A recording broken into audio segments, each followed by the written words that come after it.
اعوذ باللہ من الشیطان الرجیم بسم اللہ الرحمن الرحیم اللہم صلی علی سیدنا و مولانا محمد وعلی آل سیدنا و مولانا محمد وبارک وسلم۔ باب نمبر 34 حضرت ابو تراب بخشی رحمۃ اللہ علیہ کے حالات و مناقب۔ واقعات: آپ خراسان کے عظیم المرتبت بزرگوں میں سے ہوئے ہیں۔ نہ صرف یہ بلکہ 40 حج کرنے کے ساتھ ساتھ عرصہ دراز تک کبھی آرام نہیں کیا، لیکن ایک مرتبہ سجدے کی حالت میں بیت اللہ کے اندر ہی نیند آ گئی اور خواب میں دیکھا کہ بہت سی حوریں آپ کی جانب متوجہ ہیں، لیکن آپ نے فرمایا کہ مجھے تو ذکر الہی سے فرصت نہیں، میں تمہاری طرف کیسے متوجہ ہو سکتا ہوں؟ لیکن حوروں نے کہا کہ جب آپ کی عدم توجہ کا علم دوسری حوروں کو ہوگا تو وہ ہمارا مذاق اڑائیں گی۔ یہ سن کر درواغہ جنت نے جواب دیا کہ یہ اس وقت قطعی متوجہ نہیں ہوں گے کہ ان سے تو بس روز محشر جنت میں ہی ملاقات ہو سکے گی۔ ابن جلا کا قول ہے کہ میں نے بے شمار بزرگوں سے شرف نیاز حاصل کیا ہے، لیکن میری نظر میں 4 بزرگوں سے زیادہ عظیم المرتبت کوئی بزرگ نہیں گزرے، اور ان میں پہلا درجہ حضرت ابو تراب کا ہے۔ پھر جس وقت آپ مکہ معظمہ پہنچے تو بہت ہی خوش و خرم تھے، اور جب میں نے پوچھا کہ کھانے کا کیا انتظام ہے، فرمایا کبھی بصرہ، کبھی بغداد اور کبھی یہیں کھا لیتا ہوں۔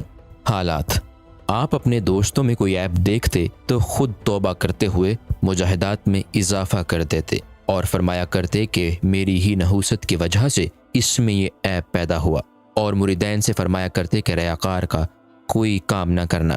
ایک مرتبہ آپ سے کسی مرید پر ایک ماہ کا فاقہ گزر گیا اور اس نے اضطراری حالت میں خربوزے کے چھلکے کی طرف ہاتھ بڑھا دیا، تو آپ نے فرمایا کہ ایسی صورت میں تجھے تصوف حاصل نہیں ہو سکتا، کیونکہ میں نے خدا سے یہ عہد کیا ہے کہ میرا ہاتھ حرام شے کی جانب نہ بڑھے گا۔ فرمایا کہ تمام عمر میں ایک مرتبہ جنگل میں مجھے انڈا روٹی کھانے کی خواہش ہوئی، اور میں راستہ بھول کر ایک ایسی جگہ جا پہنچا جہاں کچھ اہل قافلہ شور و غل مچا رہے تھے، اور مجھے دیکھتے ہی لپٹ کر کہنے لگے کہ اسی نے ہمارا سامان چرایا ہے، اور یہ کہہ کر میرے اوپر مسلسل چھریوں کے وار کرتے رہے۔ لیکن ایک بوڑھے نے مجھے شناخت کر کے لوگوں سے کہا کہ یہ چوری نہیں کر سکتے، یہ تو بہت بڑے بزرگ ہیں۔ یہ سن کر سب معافی کے خواستگار ہوئے، تو میں نے کہا کہ مجھے تکلیف کا شکوہ اس لیے نہیں کہ آج میرے نفس کو خوب ذلت کا سامنا ہوا۔ پھر اس بوڑھے نے اپنے گھر لے جا کر میرے سامنے انڈا روٹی پیش کیا، اور مجھے کھانے میں کچھ تامل ہوا تو ندائے غیبی آئی کہ تجھے خواہش کی سزا مل گئی، اب کھانا کھا لے، لیکن تیرے نفس کی خواہش سزا پائے بغیر کبھی پوری نہیں ہوگی۔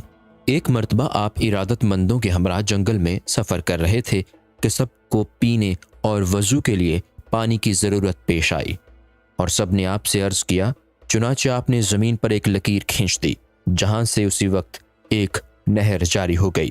حضرت ابو العباس سے منقول ہے کہ میں ایک مرتبہ صحرا میں ساتھ تھا تو آپ کے ایک مرید نے پیاس کی شکایت کی، چنانچہ جیسے ہی آپ نے زمین پر پاؤں مارا ایک چشمہ نمودار ہو گیا۔ پھر دوسرے مرید نے عرض کیا کہ میں تو آنجورے میں پانی پینے کا خواہش مند ہوں، اور آپ نے اس کی فرمائش پر جب زمین پر ہاتھ مارا تو بہت خوبصورت سفید رنگ کا پیالہ نکل آیا، اور بیت اللہ تک وہ ہمارے ساتھ رہا۔ آپ نے حضرت ابو العباس سے پوچھا کہ آپ کے مریدین کی کشف و کرامات کے متعلق کیا رائے ہے؟ انہوں نے کہا بہت کم افراد اس پر یقین رکھتے ہیں۔ آپ نے فرمایا کہ ان چیزوں کو صحیح نہ سمجھنے والا کافر ہے۔ ارشادات: آپ فرمایا کرتے تھے کہ ایک مرتبہ میں نے تاریک رات کے اندر ایک بہت ہی خوفناک قداور حبشی کو دیکھ کر پوچھا کہ تم جن ہو یا انسان؟ اس نے الٹا مجھ سے یہ سوال کیا کہ تم کافر ہو یا مسلمان؟ اور جب میں نے کہا کہ مسلمان ہوں تو اس نے کہا کہ مسلمان تو خدا کے سوا کسی سے نہیں ڈرتا۔ اس وقت یقین ہو گیا کہ یہ غیبی تنبیہ ہے۔ فرمایا کہ ایک مرتبہ میں نے ایک شخص کو بلا سواری اور زاد راہ کے جنگل میں سفر کرتے دیکھ کر خیال کیا کہ اس سے زیادہ خدا پر کسی کو اعتماد نہیں ہو سکتا، اور جب میں نے اس کی بے سر و سامانی کے متعلق سوال کیا تو اس نے جواب دیا کہ خدا کو ساتھ رکھنے والے کے لیے کسی شے کی ضرورت نہیں ہوتی۔